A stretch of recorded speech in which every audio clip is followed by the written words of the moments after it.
Welcome to For the Purpose Of, the podcast where we navigate the intersection of technology and the world of education. I am Katherine. I'm Keith. And I'm Sarah. And today we are going to do another short podcast episode, kind of give you a lot of information in a short period of time. We are going to kind of discuss some big trends, some innovative ideas and key resources that we were able to pull away from a call that took place as we're recording this last week in Detroit. Yeah, and just to have a little bit of fun before we jump into that, we're going to do just a quick answer to the question, what is the dumbest way you've injured yourself? Let's start with you, Katherine.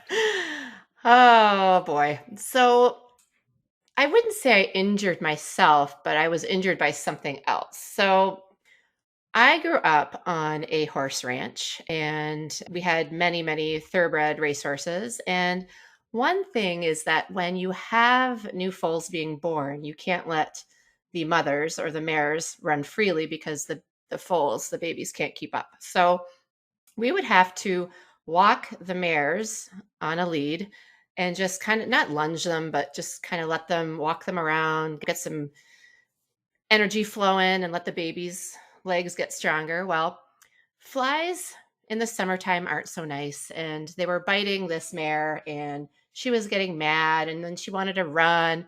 She turns her rear end towards me and just plows me so hard right in the thigh. And the only thing I could think about was, oh my gosh, I have the Sony Walkman in my pocket. And she ruined it. And it was my brother's Walkman. And I was devastated that he let me borrow this, and then it was shattered. The cassette tape inside was shattered. The Walkman was shattered. And I remember bringing it. That just tells my age probably a little bit here. But, I came back to the house. I pulled it out of my pocket and I gave it to him. And I'm like, I am so sorry. It is broken. It's not my fault. This mare totally destroyed it. So yes, I was more worried about the actual machine and not the huge purple bruise that I had beginning to form on my upper leg. So I was so mad that she kicked me, and I kind of wanted to kick her back, but I couldn't because I left the field limping. So I was like, yeah, it was a bit of an experience. You're lucky that you had it in your pocket. Yeah, who knows, Didn't right? walk away with a shattered hip. Yeah, but more importantly, do you remember what you were listening to? Oh, it was probably like Milli Vanilli or something. Who knows? Sounds appropriate for a Walkman. Yeah. Or That's maybe what I was curious. She's like the wind, I don't know. It was like Patrick Swayze. I don't know. Who knows? But anyway, yeah. So I was devastated. I felt like I let my brother down. Well, my story, I'm still made fun of to this day about this. So I'll just put it out there. In fifth grade, I was really smart to the point where I said it would be a great idea while I'm waiting for my parents to take me to basketball practice to stand on a basketball inside the house. Like the basketball I was going to be taking to basketball practice. Like I said, really smart. And this was right near the door because, waiting to head out the door. And my parents had one of those giant old, steamer trunks, like your grandparents probably had or something that back in the day could have been like a dowry trunk or something like that. Okay. And I slipped off the basketball, surprisingly, and hit right below my lower lip, kind of not quite to my chin, on the corner of that trunk and completely bit through my lip and could stick my finger through my lip. Just because I was impatient waiting for basketball practice. That's a really bad visual. I know. So I still have a scar to this day. It never truly faded, but yeah, that was a beauty. And that I had black and blue marks all around my mouth. It looked really bad. And some of it kind of went up into my cheeks and that because the impact was real.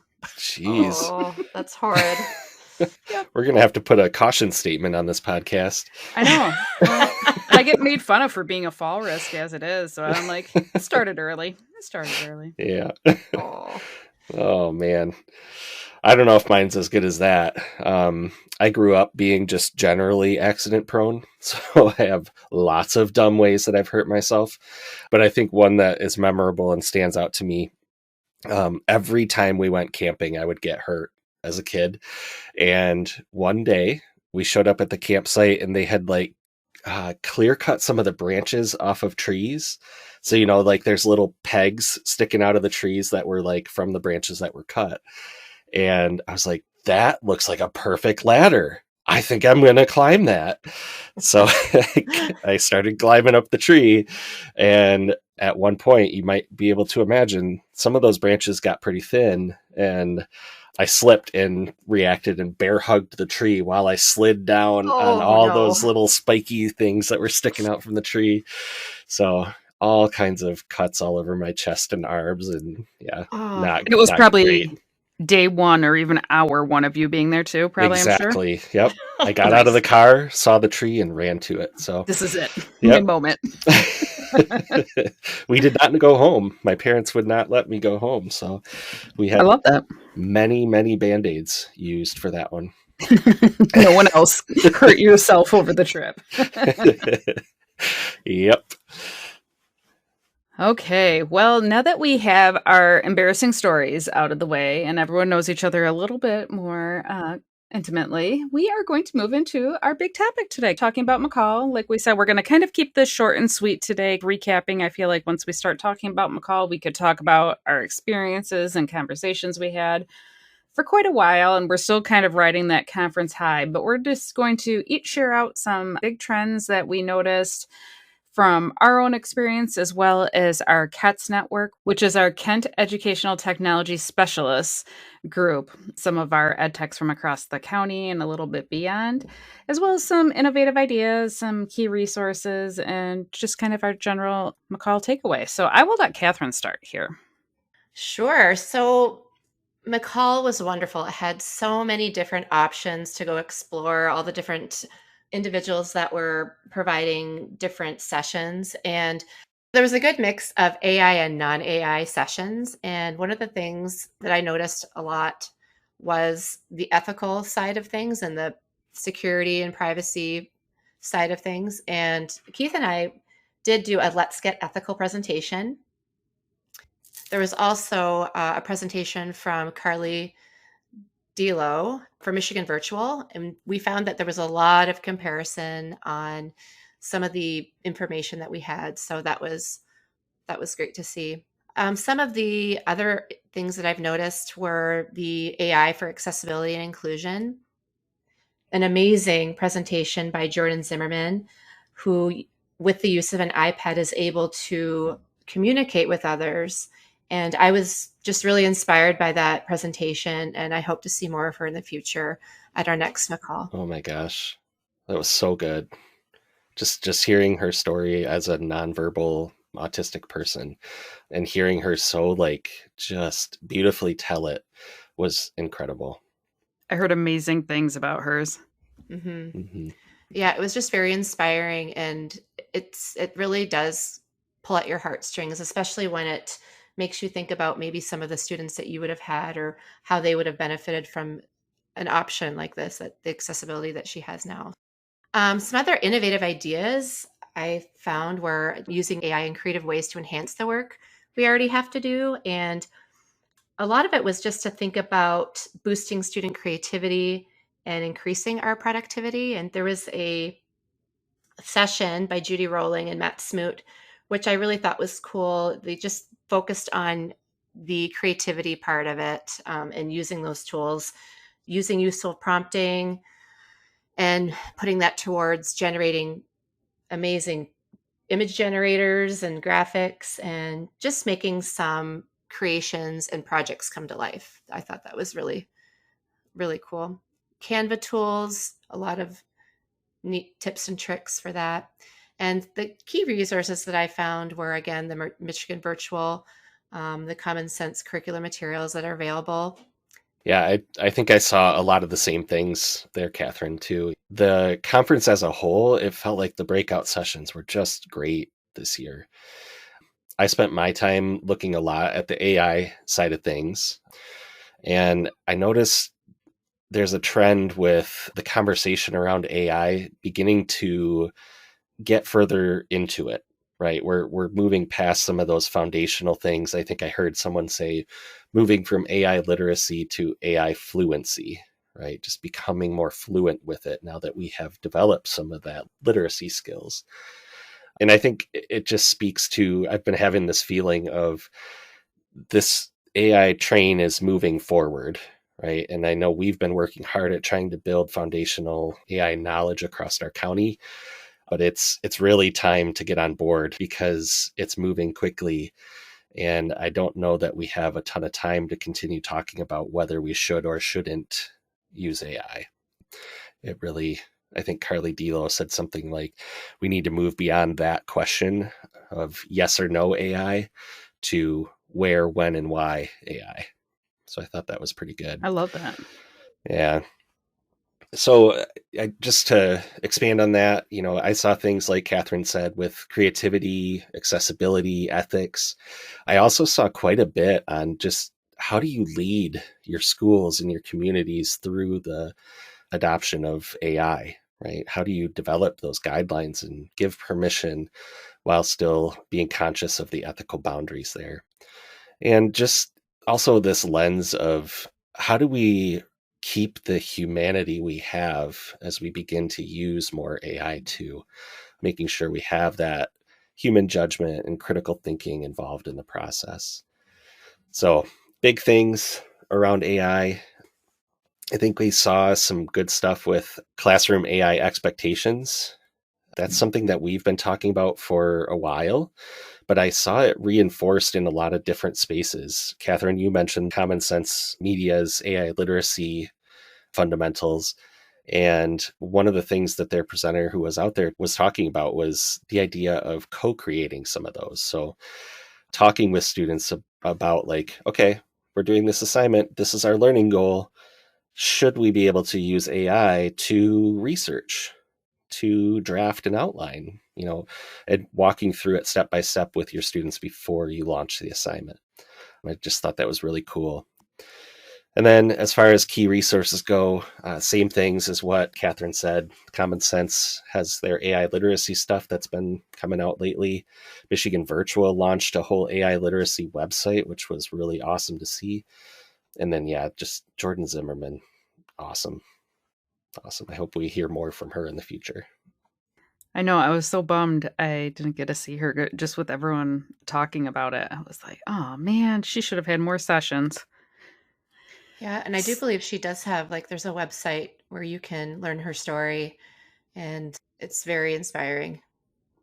Yeah, I'll have to check that out. Well, I don't want to put things on repeat, but so I'll frame it a little bit differently. How about that? Because I had a lot of the similar takeaways. My experience was a little bit different than Keith and Catherine's, just because I was doing some things on the back end with MACUL. So I didn't really attend one session, didn't really stay in one session for long either. But as I was popping in and out of rooms, I saw a lot of either that it was being modeled or it was pointed out was the accessibility feature, presenters using closed captioning, making use of the microphones that were in the room, really providing that environment where everyone was set up for success. And I love when I can see that, because that means no one needs to have to advocate for themselves. You are putting the learner first in that and not saying, I'm having trouble hearing. Can you use the microphone, please? So that was really nice to see. Another thing, because I was watching social media throughout conferences, I don't know if it was intentional by people or this is something that just kind of happened, with the theme being humanizing learning. But this year, engagement on social media for MACUL was significantly down compared to past years from participants. And so that was really interesting to see, where then once I noticed that, it started I'm trying to make those mental notes of what I'm physically seeing around me. And it was like, once I kind of switched that between I need to watch what's going online and watch what's happening in front of me, there were so many great conversations that were being had. I want to give a huge shout out to the vendors this year because I felt there was a difference this year in how things were presented, where vendors weren't just, here's my product, I'm trying to sell you, even though you can't make the decisions for purchasing kind of things, but they were truly looking at the connections they were making with people, having authentic conversations. Yes, they were talking about their products, but they were asking teachers, what are you doing? And just having that sense of empathy. So I really appreciated that. And following the theme, I think the theme from the three of us was Carly Delo's name. Keep on coming up at MACUL. So Carly, if you're listening, you did awesome. I was just saying to someone the other day, I love her presentations because I always learn something new, regardless if it's a presentation I've seen her give before, because she always is keeping things fresh. But if I'm not taking away the content, I'm taking away presentation techniques, different strategies I can use as a professional development leader, kinds of things. She's always so inspiring to listen to watch how she's facilitating and how she engages with the audience. So I was really happy to see that other people were kind of catching on and seeing the great things she's doing as well, because she's an awesome person. All right, so that was a lot of information really quickly, and we referenced a lot of things. We will make sure that these are all in the show notes so that you can find them all in one spot. Definitely check that out as you're listening, or if you're in the car or whatever, check them out after you're done listening so you can check that out safely. But lots of good stuff at MACUL this year. If you weren't able to make it, hopefully this gives you some insight into all the big things happening in the EdTech world. And we're going to take a quick commercial break, and we'll be back with our FTPO PDX reflection question. Check 1, 2, and guess who's back? Keith, Kat, and Sarah on the podcast track. MACUL had the tech, now we've got the flow. Bringing back the knowledge, let's continue the show. We hit Detroit, the tech was tight. AI, Google, next level hype. Workshops, keynotes, minds went boom. Now we're back in the podcast room.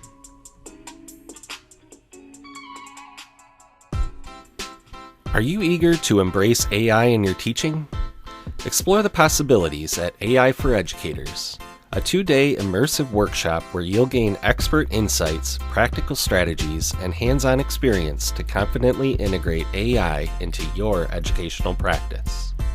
At AI for Educators, you'll engage with essential topics like AI literacy, AI ethics, and prompt engineering while discovering how AI can boost your efficiency, enhance your instruction, and empower your learners. Seats are limited, so register today at bit.ly/AIForEDU3-REG. That's AIFOREDU, the number 3, -REG. Hey there, Michigan educators. Want to see how AI can actually be used to make learning more engaging for your students? Then join us for the AI Summit at Ken ISD on May 12th, 2025 from 4:30 to 7:30 p.m. This isn't just another conference where someone speaks at you. This is about student engagement, after all. And the best part? Our keynote speaker will be sharing the stage with our high school-age daughter to show how AI is helping students with dyslexia thrive. Seats are limited, so don't wait. Register now at bit.ly/AI Summit25-REG and be part of the conversation on how AI can support student engagement. We'll see you there. And welcome back. Before we close out here, we want to pose our episode podcast PDX question. And the question we are going to give you today is, what trends and innovative ideas would you like to see us discuss in future episodes? Make sure you submit your responses for sketch credits at bit.ly/FTPO PDX. That's it for this episode of For the Purpose of. Thanks for tuning in. If you like this podcast, we'd love if you'd share it with a friend. Do you have a question? We'd love to hear it. Go to bit.ly/FTPO MAIL. And you can reach out and find all things EdTech at bit.ly/IamEdTech, all lowercase. And we will catch you next time on For the Purpose of. This podcast is a service of Kent ISD, produced by Keith Tramper, Sarah Wood, and Katherine Fredrickson, edited by Keith Tramper. Original jingle music by Katherine Fredrickson. And our theme music is Neon Nights by Scott Holmes Music, and our ad music is Vienna Beat by Blue Dot Sessions. Check out the sick beat. Yeah.